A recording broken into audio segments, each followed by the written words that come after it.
Ang debosyon natin mula sa araw na ito, Sabado, ika-28 ng Hunyo taong 2025, ay pinamagatang Matalinong Aral.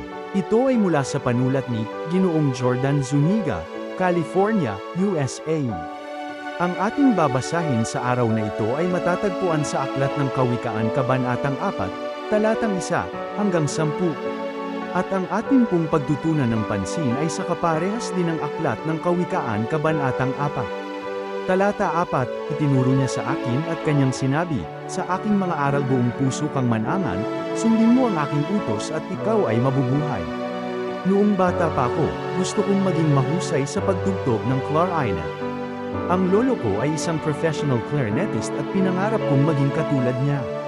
Bagamat ako ay kumuha ng clarinet lessons, hindi ko naman nasunat ang payo ni lolo na laging mag-ensayo.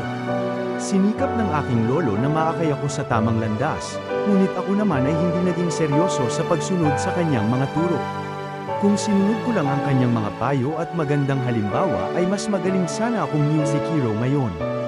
Gayon din naman, ang ating Ama sa Langit ay nag-iwan sa atin ng mga gabay sa pamamagitan ng kanyang salita. Ang kanyang salita ay ilawan sa ating mga paa at tanglaw sa ating landas.